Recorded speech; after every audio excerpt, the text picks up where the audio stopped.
സ്വന്തം പാർട്ടിയിലെ പ്രശ്നം 10 മിനിറ്റ് കൊണ്ട് തീർക്കാൻ കഴിവില്ലാത്ത സതീശൻ നാളെ അധികാരത്തിൽ വന്നാൽ മുനമ്പം വിഷയം തീർത്ത് കാണിച്ചു തരാമത്രേ. ഇന്നത്തെ മാപ്ര കോലുകൾക്ക് മുന്നിലെ ഡയലോഗാണ്.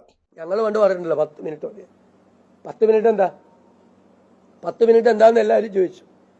അത് ഇവർ ചെയ്തില്ലെങ്കിൽ ഞങ്ങൾ അധികാരത്തിൽ വരുമ്പോൾ ഞങ്ങൾ കാണിച്ചു തരാം 10 മിനിറ്റ് കൊണ്ട് അവസാനിപ്പിക്കുന്നത്. കേട്ടില്ലേ? കഴിഞ്ഞ കുറേ കാലമായിട്ട് കോൺഗ്രസ്സുകാർ മുഖ്യമന്ത്രി സ്ഥാനത്തിന് വേണ്ടി തമ്മിലടി അടക്കുകയാണ്. ആ പ്രശ്നത്തെ പരിഹരിക്കാൻ ഇതുവരെ കഴിവുണ്ടായില്ല. അതിനോട് ഒരു ഇഞ്ച് പോലും അദ്ദേഹത്തിന് മുന്നോട്ട് പോകാൻ പറ്റുന്നില്ല. ആദ്യം കുടുംബത്തിൻ്റെ പ്രശ്നം 10 മിനിറ്റ് കൊണ്ട് തീർത്ത് കാണിക്കുന്ന വ്യക്തിക്കല്ലേ ഈ നാട്ടുകാരുടെ പ്രശ്നം മൊത്തം പരിഹരിക്കാൻ പറ്റും. അവിടുത്തെ പ്രശ്നം പരിഹരിക്കാതെ നാട്ടുകാരുടെ പ്രശ്നം പരിഹരിക്കാൻ ഞാൻ മിടുക്കനാണെന്ന് പറഞ്ഞാൽ അങ്ങോട്ട് വിശ്വസിക്കാൻ പറ്റും. അത് വിശ്വസിക്കാൻ ഈ നാട്ടിലുള്ളവർ അരിയാഹാരം കഴിക്കുന്നത് അവസാനിപ്പിക്കണം. സതീശനെ പോലെ വന്ന് മാധ്യമ പ്രിവിലേജുകളുടെ അടിസ്ഥാനത്തിൽ മാനേജ്മെൻറ്റിന് മാസപ്പടി കൊടുത്തിട്ട് എനിക്ക് അടിമകളായിട്ടുള്ള കുറേ മാപ്രകളെ അയച്ചു തന്നാൽ മതി, ഞാൻ അയച്ചു കൊടുക്കുന്ന ചോദ്യം എൻ്റെ അടുത്ത് ചോദിക്കുക, ബാക്കിയെല്ലാം മൂളി കേൾക്കുക. ഇത് മാത്രമാണ് പതിവ് 11 മണി വാർത്താ കച്ചേരി. ആ കച്ചേരിക്കിടയിൽ ഇന്ന് പറഞ്ഞ ഈ വാചകം കേട്ടിട്ട് ഒരു വ്യക്തിയുടെ കഴിവ് എവിടെയാണ് നമ്മൾ പ്രകടമായി കാണേണ്ടത്? പ്രവർത്തിക്കുന്ന പ്രസ്ഥാനത്തിലാണ്. അവിടെ എന്താണ് സതീശനെക്കുറിച്ചുള്ള അഭിപ്രായമെന്ന് ചോദിച്ചാൽ മറ്റൊന്നും പറയണ്ട.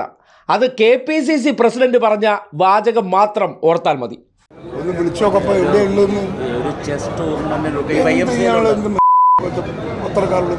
കേട്ടില്ലേ?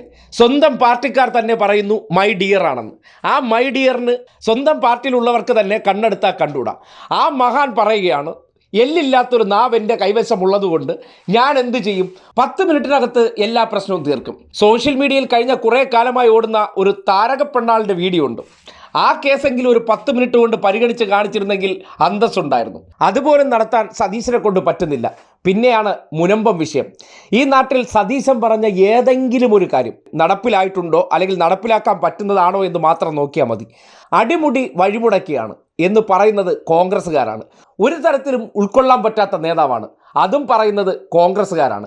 അയാൾ കോൺഗ്രസിനകത്തെ പ്രശ്നം പോലും തീർക്കാതെ അധികാരത്തിന് വേണ്ടി മാധ്യമങ്ങളെ സ്വാധീനിച്ച് തൻ്റെ പോസിറ്റീവ് വശങ്ങൾ ജനങ്ങളെ കാണിക്കൂ, അതാണ് രാഷ്ട്രീയ പ്രവർത്തനം എന്നുള്ള നിലയ്ക്ക് നടത്തുന്ന ഈ നാടകങ്ങൾ അത് ജനം തിരിച്ചറിയേണ്ടതുണ്ട്. വാചാടോപം നടത്തുന്ന വ്യക്തി പ്രവൃത്തിയിൽ ഒരു ചുക്കും കാണില്ല. അത് തന്നെയാണ് സതീശൻ്റെ കാര്യം. സതീശൻ പ്രതിപക്ഷ നേതാവ് എന്നുള്ള നിലയ്ക്ക് കോൺഗ്രസിനുണ്ടാക്കി കൊടുത്ത നേട്ടം എന്താണ്? തലപ്പൊക്കമുള്ള 2 നേതാക്കന്മാർ അന്ത്യശ്വാസം വലിച്ചു. ആ മണ്ഡലങ്ങളിൽ അവരുടെ ആശ്രിതരെ നിർത്തി അല്ലെങ്കിൽ അവർക്ക് കുടുംബ സ്വത്ത് പോലെ അത് എഴുതി കൊടുത്ത് സതീശൻ അവരെ വിജയിപ്പിച്ചു എന്ന് അവകാശപ്പെടുകയാണ്.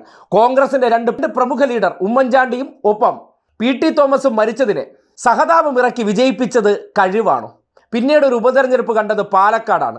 15 വർഷമായി കോൺഗ്രസ് ജയിച്ചുകൊണ്ടിരിക്കുന്ന മണ്ഡലം. അവിടെ വിജയിച്ചതാണോ മേന്മ? ഇപ്പോൾ മുഖ്യമന്ത്രി കസേരയ്ക്ക് വേണ്ടി കാട്ടിക്കൂട്ടുന്ന കോപ്രായങ്ങൾ നാട്ടുകാർ എന്തെല്ലാം കണ്ടതാണ്. കോഴിക്കോട് DCC ഓഫീസിൻ്റെ മുന്നിൽ കിടന്ന് ഈ ഉന്തും തള്ളും റിബൺ കടിപിടി കാണിച്ചവർ, നേരത്തെ മൈക്ക് കടിപിടി വരെ നടത്തിയവർ, ഇനിയിപ്പോൾ ഈ ഡയലോഗ് അടിക്കുമ്പോൾ ഇത് കേട്ട് വിശ്വസിക്കുന്നവരെ തിരുമണ്ടന്മാരെന്നല്ലാതെ മറ്റെന്ത് വിളിക്കാൻ കഴിയും?